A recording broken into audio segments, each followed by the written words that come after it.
Hello and welcome back to Storytime Classics Live, produced by Southwest Shakespeare Company. I'm your host, Bo Heckman, and we are going to be continuing. Also, again, it's getting like a Groundhog Day here. We will be continuing. I'm just getting comfortable here. We'll be continuing with the Count of Monte Cristo. This has proven quite the thing, and as much as I am enjoying the story, I cannot wait until we get to the end. This is just going on far too long, and I can't wait to start something else. Hopefully, with no translations and something a bit shorter, by a long shot, long way. Yeah. So last time on. And this is, bear with me here, this is going to be just me remembering as we go along. It focused on Haydée, and that is the Count of Monte Cristo's companion, slave, princess. She does a lot. It's a very interesting story. We look back on her life. She asks what language to converse in. And so she speaks in... I believe Italian, but would rather speak in Greek. Anyway, she, at a very young age, was the daughter of a sultan, and she had a lovely mother and many servants and very nice royal existence.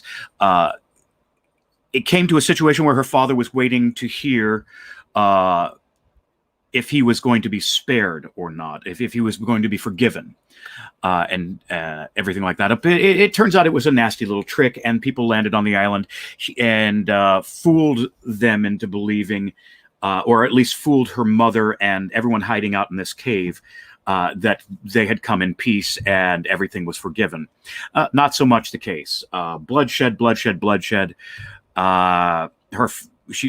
She witnessed her father defending the family and the palace and everything. In that moment, she saw just about how magnificent he was. But he went down away, and she didn't really see it, but she heard it, his death and everything. They are escaping. They're on the road. They're being not escaping. They're being brought into the main city as slaves now to be sold, and she sees her mother falls to the ground outside the city gates because she sees her husband and Haydée's father on a spike, his head on a spike outside the city gates. So not really what you want to see for a healthy life. Anyway, she seems to be doing, she has a sad existence, but she's doing rather well with the Count of Monte Cristo. She is technically his slave. I don't really know what that means, what she does, but she accompanies him to the opera. She lives a very protected and comfortable life. So I'm not really sure where that... I'm not really sure where that comes into play. And there's a bunch of noise happening. I don't really know what's going on. Anyway, hope you can't hear that at home where you're listening. Okay, so that's pretty much the recap on that. I hope that's good for right now. Good morning, Stanley. Welcome. I hope you got my message back to you. Always thank you for writing in and all that. Let me see here. I hope that brings us up to speed, at least on what happened in the last chapter. If I go any further back, I may get lost and never make it out of that again. Anyway, I will try to have recaps on this as best as possible, so we can continue on with this epic story. So we're going to beginning with chapter 78 today. We hear from Yanina. So let's just go back into that today. Hope everyone's having a great day today. And here we go with the Count of Monte Cristo, chapter 78. We hear from Yanina. If Valentine could have seen the trembling step and agitated countenance of Franz when he quitted the chamber of Monsieur Noirtier, even she would have been constrained to pity him. Villefort had only just given utterance to a few incoherent sentences, and then retired to his study, where he received about 2 hours afterwards the following letter. After all the disclosures which were made this morning, Monsieur Noirtier de Villefort must see the utter impossibility of any alliance being formed between his family and that of Monsieur Franz d'Épinay. Monsieur d'Épinay must say that he is shocked and astonished that Monsieur de Villefort, who appeared to be aware of all the circumstances detailed this morning, should not have anticipated him in this announcement.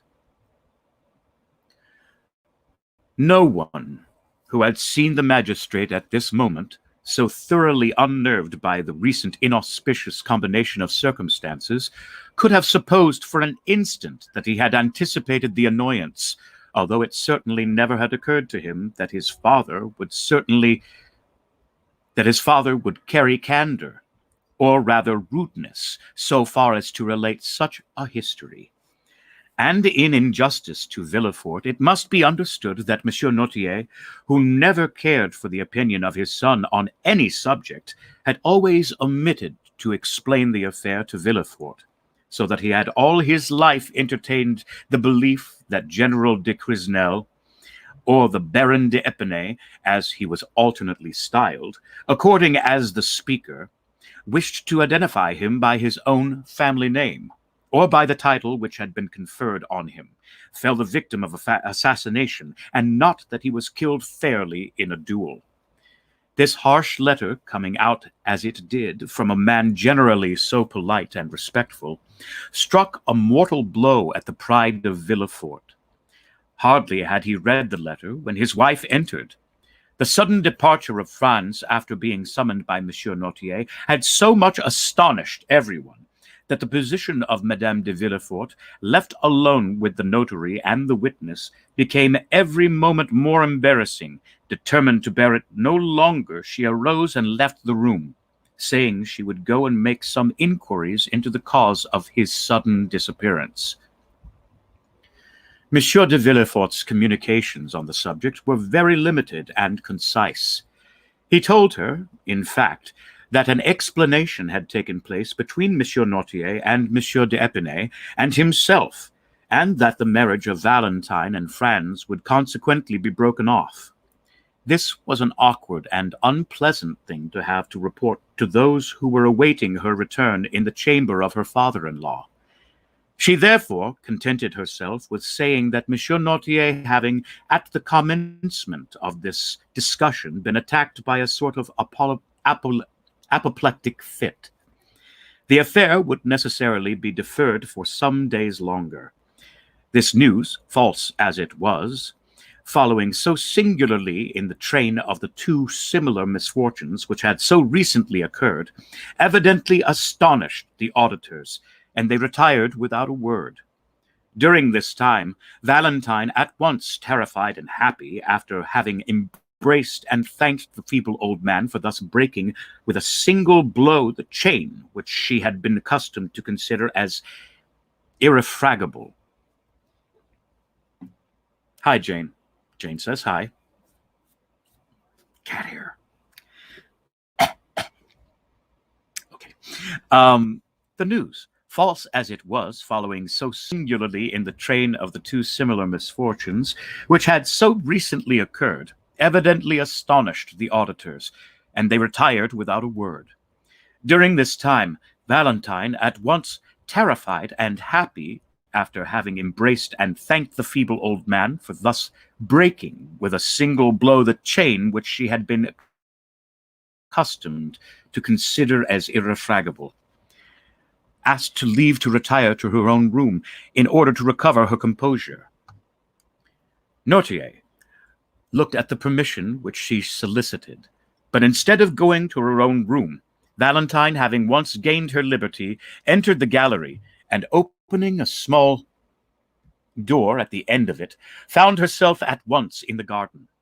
In the midst of all the strange events which had crowded one on the other, an indefinable sentiment of dread had taken possession of Valentine's mind. She expected every moment that she should see Morrel appear, pale and trembling, to forbid the signing of the contract.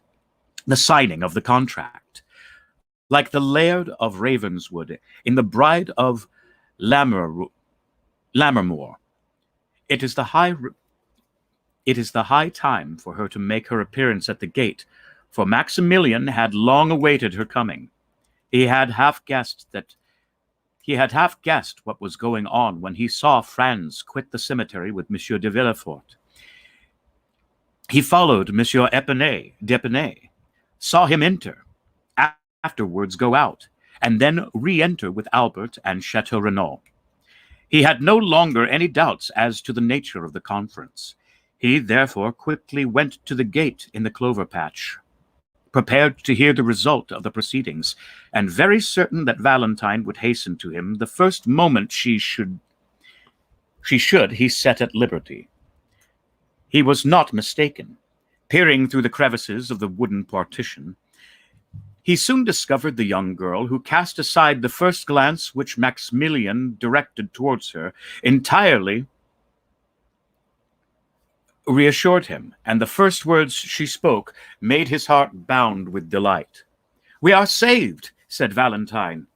"Saved?" repeated Morrel, not being able to conceive such intense happiness. "By whom?" "By my grandfather.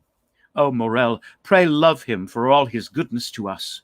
Morrel swore to love him with all his soul, and at that moment he could safely promise to do so, for he felt as though it were not enough to love him merely as a friend or even as a father. "But tell me, Valentine, how has it all been effected? What strange means has he used to compass this blessed end?" Valentine was on the point of relating all that had passed, but she suddenly remembered that in doing so she must reveal a terrible secret, which concerned others as well as her grandfather, and she said, "At some future time I will tell you all about it." "But when will that be?" "When I am your wife." The conversation had now turned upon a topic so pleasing to Morrel that he was ready to accede to anything that Valentine thought fit to propose, and he likewise felt that a piece of intelligence such as he just heard ought to be more than sufficient to content him for one day. However, he would not leave without the premise of seeing Valentine again the next night. Valentine promised all that Morrel required of her, and certainly it was less difficult now for her to believe that she should marry Maximilian than it was an hour ago to assure herself that she should not marry Franz. During the time occupied by the interview we have just detailed, Madame de Villefort had gone to visit Monsieur Noirtier. The old man looked at her with that stern and forbidding expression which he was accustomed to receive her. "Sir," said she, "it is superfluous for me to tell you that Valentine's marriage is broken off, since it was here that the affair was concluded." Noirtier's countenance remained immovable. "But one thing I can tell you, of which I do not think you are aware. That is, that I have always been opposed to this marriage, and that the contract was entered into entirely without my consent or approbation." Noirtier regarded his daughter-in-law with the look of a man desiring an explanation. "Now that this marriage, which I know you so much disliked, is done away with, I come to you on an errand which neither Monsieur de Villefort or Valentine could consistently undertake." Noirtier's eyes demanded the nature of her mission. "I come to entreat you, sir," continued Madame de Villefort, "as the only one who has the right of doing so, inasmuch as I am the only one who will receive no personal benefit from the transaction. I come to entreat you to restore, not your love, for that she has always possessed, but to restore your fortune to your granddaughter." There was a doubtful expression in Noirtier's eyes when he was evidently trying to discover the motive of this proceeding, and he could not succeed in doing so. "May I hope, sir," said Madame de Villefort, "that your intentions accord with my request?" Noirtier made a sign that they did. "In that case, sir," rejoined Madame de Villefort, "I will leave you overwhelmed with gratitude and happiness at your prompt acquiescence to my wishes." She then bowed to Monsieur Noirtier and retired. The next day, Monsieur Noirtier sent for the notary. The first will was torn up and a second made, in which he left the whole of his fortune to Valentine, on condition that she should never be separated from him. It was then generally reported that Mademoiselle de Villefort, the heiress of the Marquis and Marchioness of Saint-Méran, had regained the good graces of her grandfather, and that she would ultimately be in possession of an income of 300,000 livres. While all the proceedings relative to the dissolution of the marriage contract were being carried on at the house of Monsieur de Villefort, Monte Cristo had paid his visit to the Count of Morcerf, who, in order to lose no time in responding to Monsieur Danglars' wishes, and at the same time to pay all due deference to his position in society, donned his uniform of lieutenant general, which he ornamented with all his crosses, and thus attired, according to his finest horses, and drove to the Rue de la Chaussée d'Antin. Danglars was balancing his monthly accounts, and it was perhaps not the most favorable moment for finding him in his best humor. At the first sight of his old friend, Danglars assumed his majestic air, and settled himself in his easy-chair. Morcerf, usually so stiff and formal, accosted the banker in an affable and smiling manner, and feeling sure that the overture he was about to make would be well received, he did not consider it necessary to adopt many maneuvers in order to gain his end, but went at once straight to the point. "Well, Baron," said he, "here I am at last. Some time has elapsed since our plans were formed, and they are not yet executed." Morcerf paused at these words, quietly waiting till the cloud should have dispersed, which had gathered on the brow of Danglars, and which he attributed to his silence. But, on the contrary, to his great surprise, it grew darker and darker. "To what do you allude, monsieur?" said Danglars, as if he were trying in vain to guess at the possible meaning of the general's words. "Ah," said Morcerf, "I see you are a stickler for forms, my dear sir, and you would remind me that the ceremonial rites should not be omitted. Ma foi, I beg your pardon, but as I have but one son, and it is the first time I have ever thought of marrying him, I am still serving my apprenticeship, you know. Come, I will reform." And Morcerf, with a forced smile, arose, and making a low bow to Monsieur Danglars, said, "Baron, I have the honor of asking of you the hand of Mademoiselle Eugénie Danglars for my son, the Vicomte Albert de Morcerf." But Danglars, instead of receiving this address in the favorable manner which Morcerf had expected, knit his brow, and without inviting the Count, who was still standing, to take a seat, he said, "Monsieur, it will be necessary to reflect before I give you an answer." "To reflect?" said Morcerf, more and more astonished.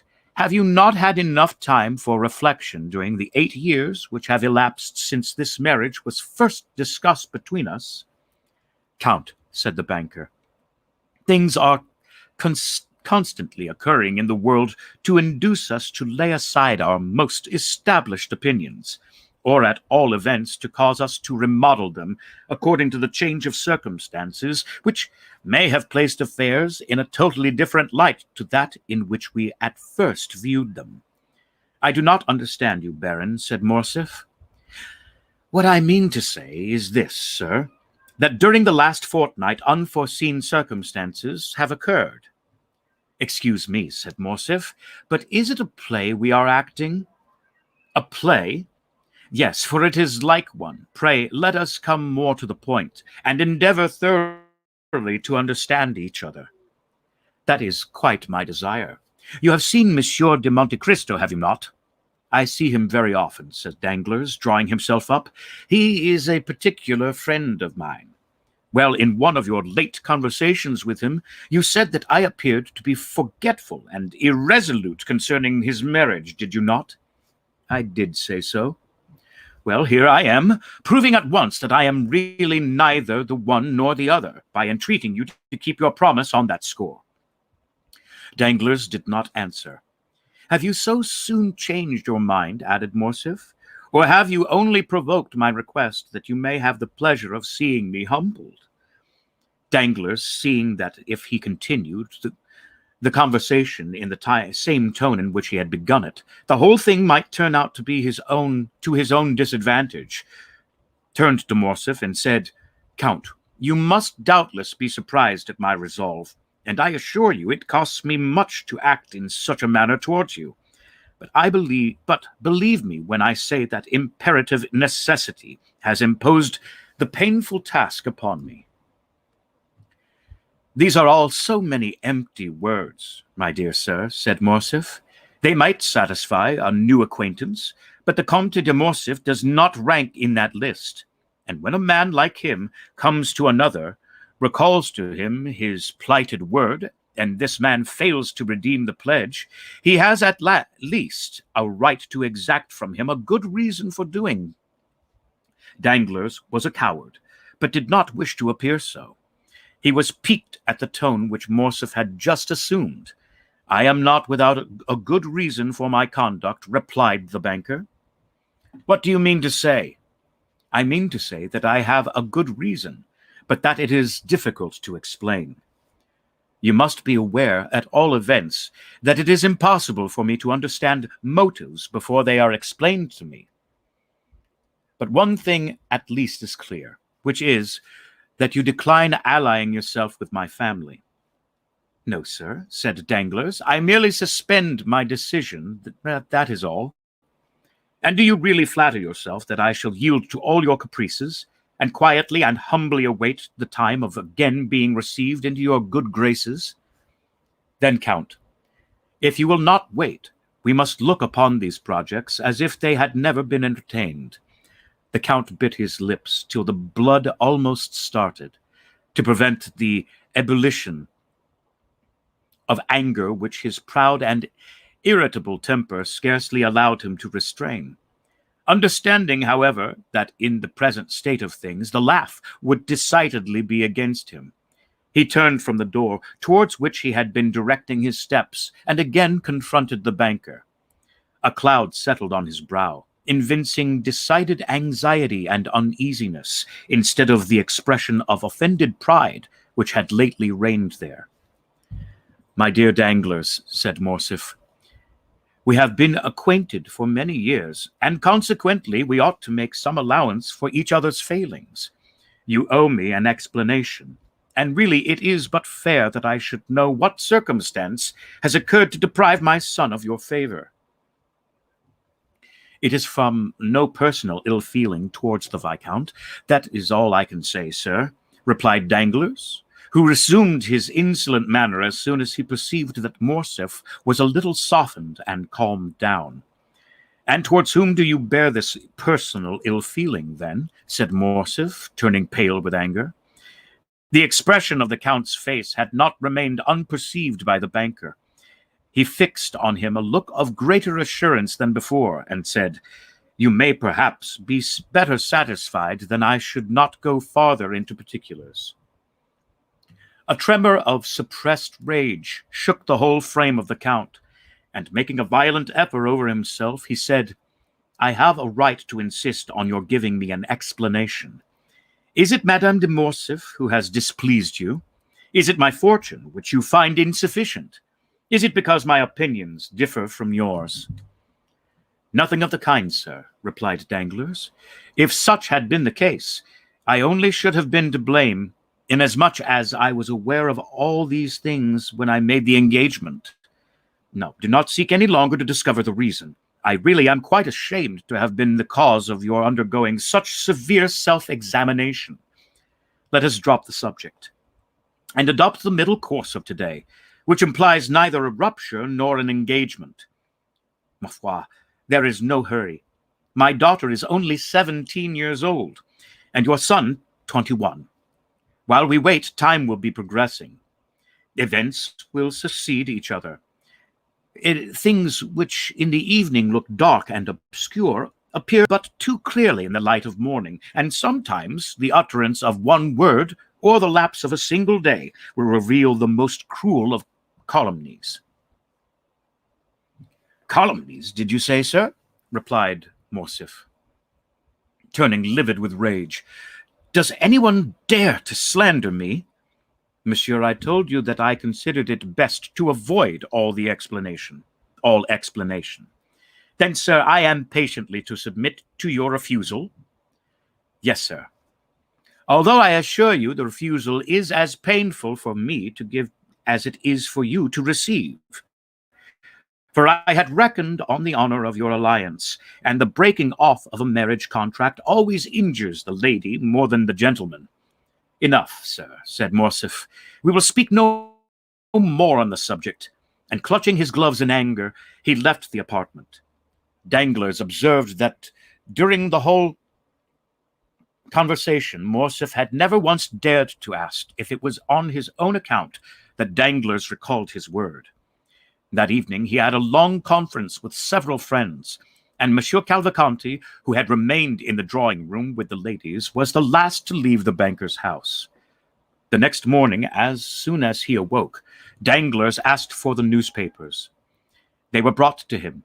He laid aside 3 or 4, and at last fixed on the Impartial, the paper of which Beauchamp was the chief editor.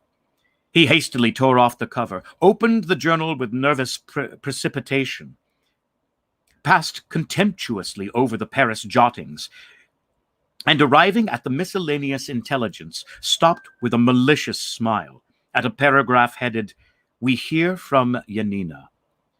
Very good, observed Danglars, after having read the paragraph. Here is a little article on Colonel Ferdinand, which, if I am not mistaken, would render the explanation which the Comte de Morcerf required of me perfectly unnecessary.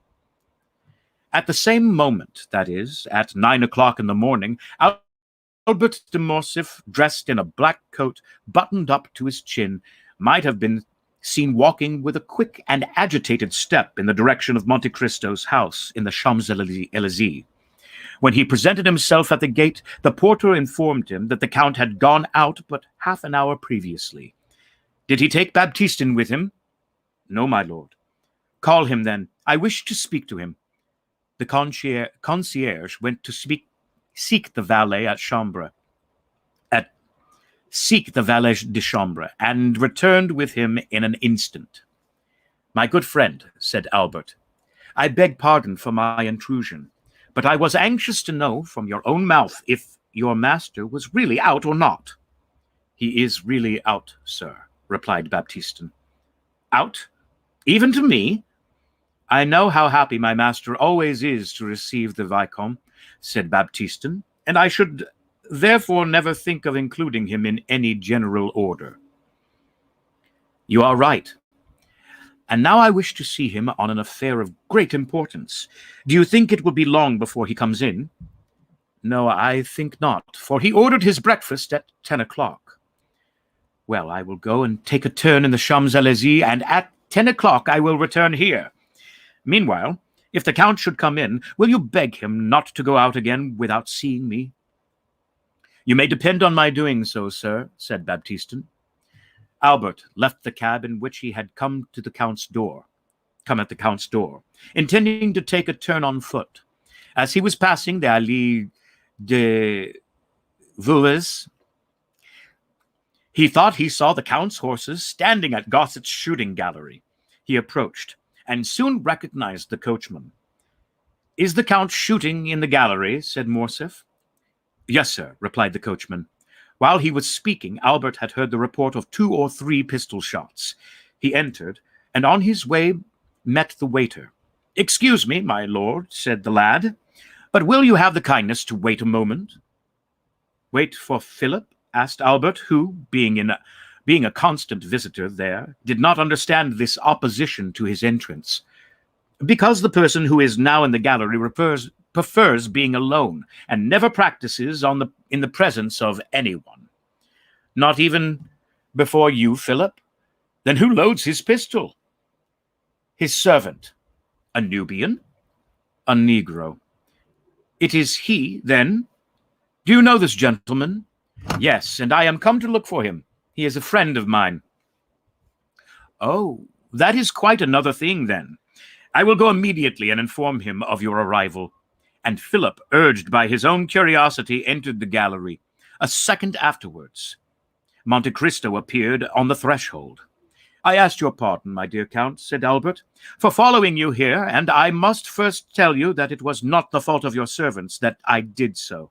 I alone am to blame for the indiscretion.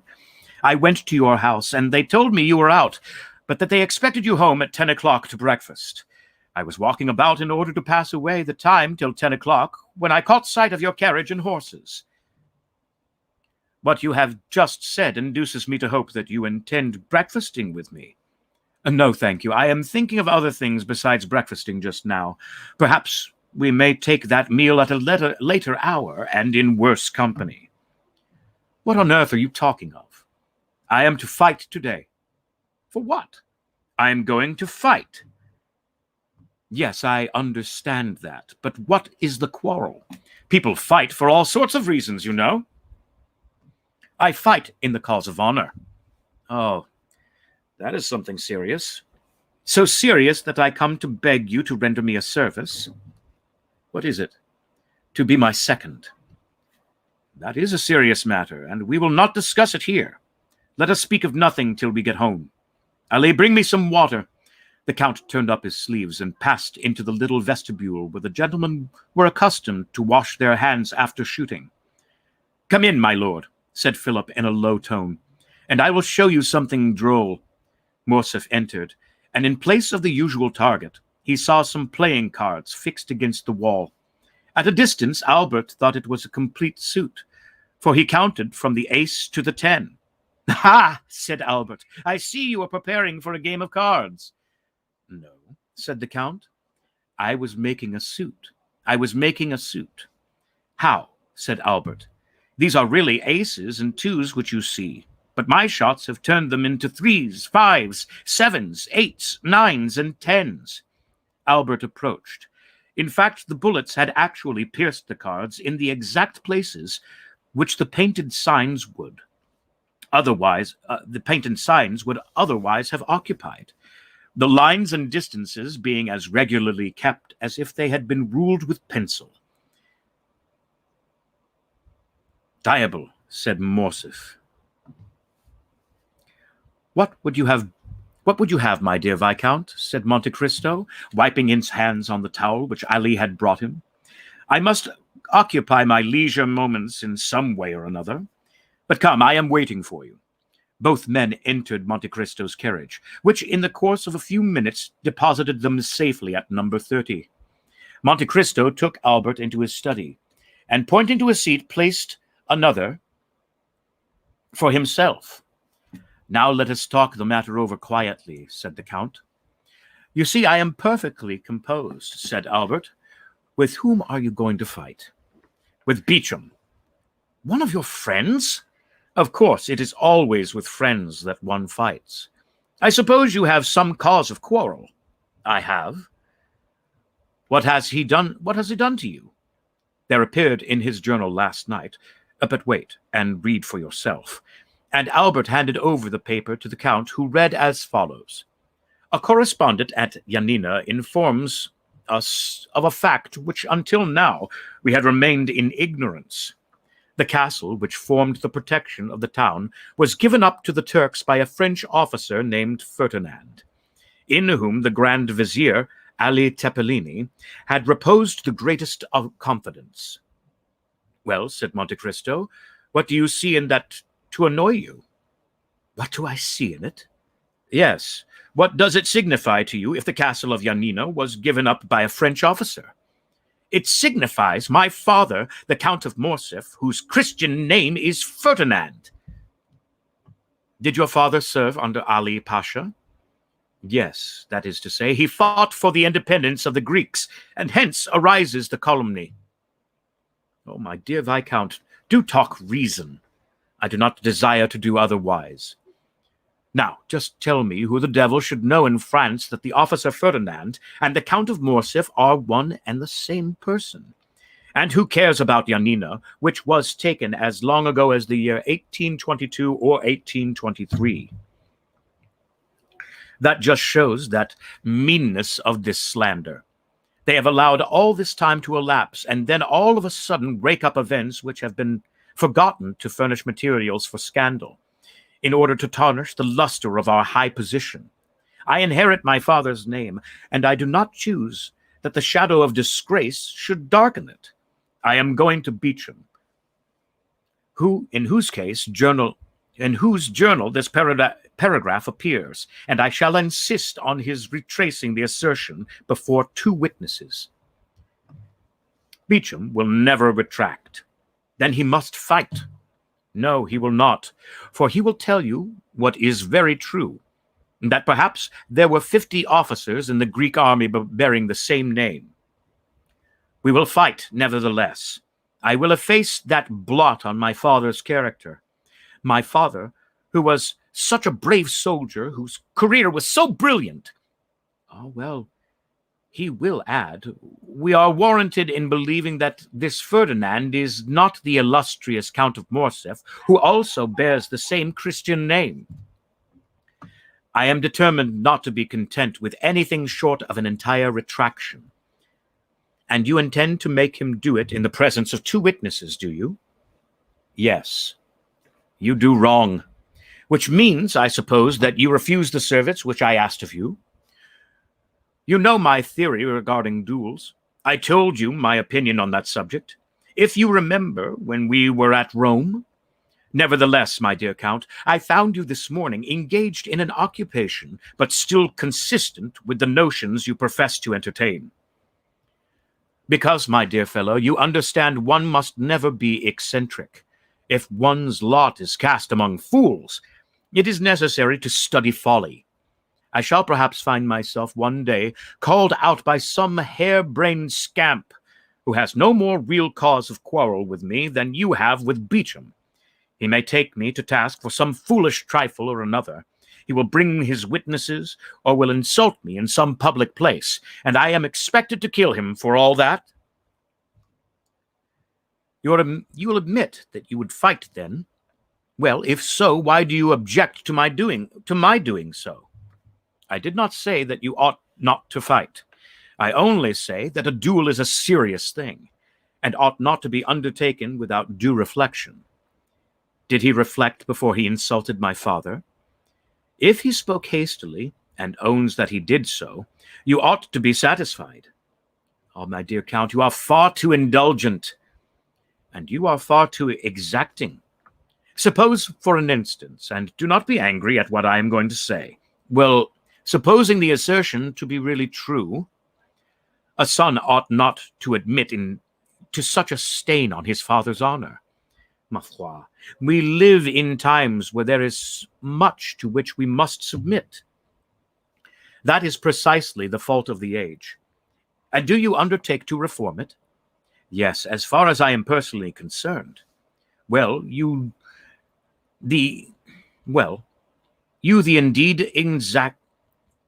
are indeed exacting, my dear fellow. Yes, I own it.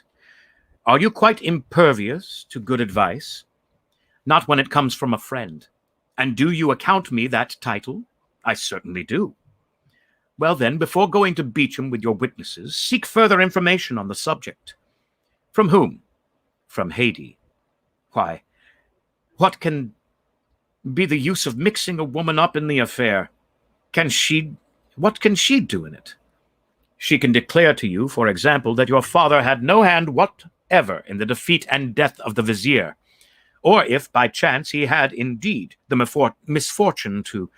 I have told you, my dear Count, that I would not for one moment admit of such a position. You reject this means of information, then? I do, most decidedly. Then let me offer one more word of advice. Do so, then, but let it be the last. You do not wish to hear it, perhaps? On the contrary, I request it. Do not take any witnesses with you when you go to Beauchamp. Visit him alone. That would be contrary to all custom. Your case is not an ordinary one. And what is your reason for advertising me to go alone, for advising me to go alone? Because then the affair will rest between you and Beauchamp. Explain yourself. I will do so, but if Beauchamp be disposed to retract, you ought at least to give him the opportunity of doing it of his own free will. The satisfaction to you will be the same. If, on the contrary, he refuses to do so, it will then be quite time enough to admit two strangers into your secret. They will not be strangers. They will be friends. But the friends of today are the enemies of tomorrow. Beauchamp, for instance. So you recommend... I recommend you to be prudent. Then you advise me to go alone to Beauchamp. I do. And I will tell you why. When you wish to obtain some concession from a man's self-love, you must avoid even the appearance of wishing to wound it. I believe you are right. I am glad of it. Then I will go alone. Go. But you would do better still by not going at all. That is impossible. Do so then. It will be a wiser plan than the first which you proposed. But if, in spite of all my precautions, I am at last obliged to fight, will you not be my second? My dear Viscount, said Monte Cristo gravely, you must have seen before today that at all times in all places I have been at your disposal, but the service which you have just demanded of me is one which is out of my power to render you. Why?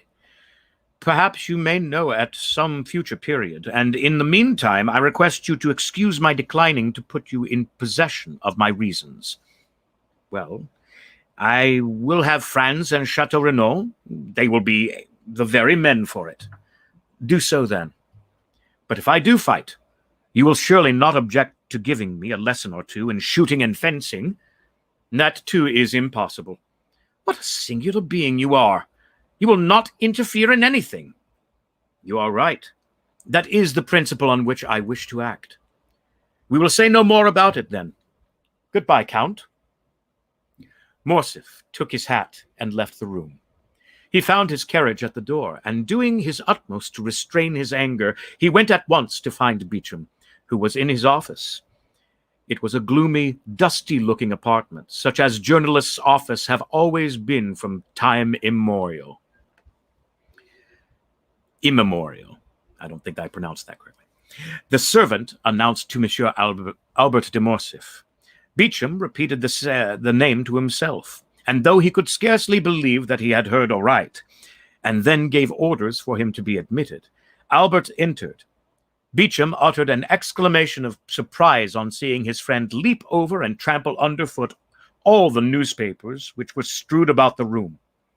This way, my dear Albert, said he, holding out his hand to the young man. Are you out of your senses, or do you come peaceably to take breakfast with me? Try and find a seat. There is one by that geranium, which is the only thing in the room to remind me that there are other leaves in the world besides leaves of paper. Beauchamp, said Albert, it is of your journal that I come to speak. Indeed. What do you wish to say about it? I desire that a statement contained in it should be rectified. To what do you refer? But pray sit down. Thank you, said Albert, with a cold and formal bow. Will you now have the kindness to explain the nature of the statement which has displeased you? An announcement has been made which implicates the honor of a member of my family. What is it? Said Beauchamp, much surprised. Surely you must be mistaken. The story is sent you from Yanina. Yanina? Yes, really, you appear to be totally ignorant of the cause which brings me here. Such is really the case, I assure you, upon my honor. Baptiste, give me yesterday's paper, cried Beauchamp. Here, I have brought mine with me, replied Albert. Beauchamp took the paper and read the article, to which Albert pointed in an undertone. You see, it is a serious annoyance, said Morcerf, when Beecham had finished the perusal of the paragraph. "Is the officer referred to a relation of yours, then?" demanded the journalist. "Yes," said Albert, blushing. "Well, what do you wish me to do for you?" said Beecham mildly. "My dear Beecham, I wish you to contradict this statement." Beecham looked at Albert with a benevolent expression. "Come," said he, "this matter will want a good deal of talking over. A retraction is always a serious thing, you know. Sit down, and I will read it again." Albert resumed his seat, and Beecham read, with more attention than at first, the lines denounced by his friend. "Well," said Albert in a determined tone, "you see that your paper has insulted a member of my family. I insist on a retraction being made." "You insist?" "Yes, I insist. Permit me to remind you that you are not in the chamber, my dear Viscount." "Nor do I wish to be there," replied the young man, rising. "I repeat that I am determined to have an announcement of yesterday contradicted." "You have known me long enough," continued Albert, biting his lips convulsively, for he saw that Beecham's anger was beginning to rise. "You have been my friend, and therefore sufficiently intimate with me to be aware that I am likely to maintain my resolution on this point." "If I have been your friend, Morcerf, your present manner of speaking would almost lead me to forget that I ever bore that title. But wait a moment. Do not let us get angry, or at least not yet. You are irritated and vexed. Tell me how this Ferdinand is related to you." "He is merely my father," said Albert. "Monsieur Ferdinand Mondego, Count of Morcerf, an old soldier who has fought in 20 battles, and whose honorable scars they would denounce as badges of disgrace." "Is it your father?" said Beecham. "That is quite another thing. Then can well understand your indignation, my dear Albert. I will look at it again." And he read the paragraph for the third time, laying a stress on each word as he proceeded. "But the paper nowhere identifies this Ferdinand with your father." "No, but the connection will be seen by others, and therefore I will have the article contradicted." At the words, "I will," Beecham steadily raised his eyes to Albert's countenance, and then, as gradually lowering them, he remained thoughtful for a few moments. "You will retract this assertion, will you not, Beecham?" said Albert with an increased, though stifled anger. "Yes," replied Beecham. "Immediately?" said Albert. "When I am convinced that the statement is false." "What?" "The thing is worth looking into, and I will take pains to investigate the matter thoroughly." "But what is there to investigate, sir?" said Albert, enraged beyond measure at Beecham's last remark. "If you do not believe that it is my father, say so immediately. And if, on the contrary, you believe to be with him, state your reasons for doing so." Beecham looked at Albert with a smile which was so peculiar to him, and which, in his numerous modifications, served to express every varied emotion of his mind. "Sir," replied he, "if you came to me with an idea of demanding satisfaction, you should have gone at once to the point, and not have entertained me with the idle conversation to which I have been patiently listening for the last half-hour. Am I to put this construction on your visit?" "Yes." "If you will not consent to retract that infamous calumny." "Wait a moment. No threats, if you please, Monsieur Ferdinand Mondego, Vicomte de Morcerf. I never allow them from my enemies, and therefore shall not put up with them from my friends. You insist on my contradicting the article relating to General Ferdinand, an article with which, I assure you, on my word of honor, I had nothing whatever to do?" "Yes, I insist on it," said Albert, whose mind was beginning to get bewildered with the excitement of his feelings. "And if I refuse to retract, you wish to fight, do you?" said Beecham in a calm tone. "Yes," replied Albert, raising his voice. "Well," said Beecham, "here is my answer. My dear sir, the article was not inserted by me. It was not even aware of it. I was not even aware of it. But you have, by the step you have taken, called my attention to the paragraph in question, and it will remain until it shall be either contradicted or confirmed by someone who has a right to do so." "Sir," said Albert, rising, I will do myself the honor of sending my seconds to you, and you will be kind enough to arrange with them the place of meeting and the weapons. Certainly, my dear sir. And this evening, if you please, or tomorrow at the latest, we will meet.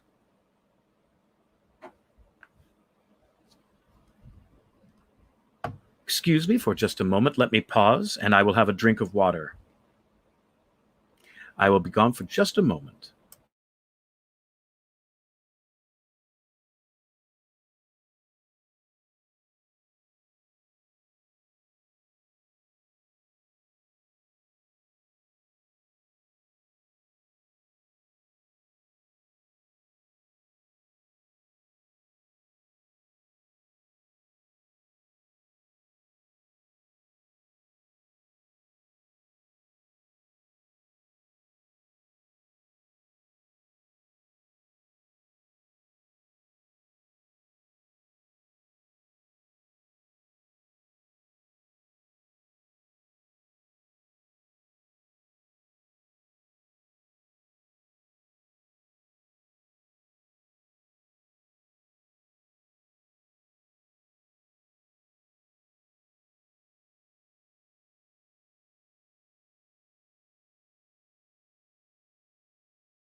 All right, I'm back. I hope everyone had fun during this break.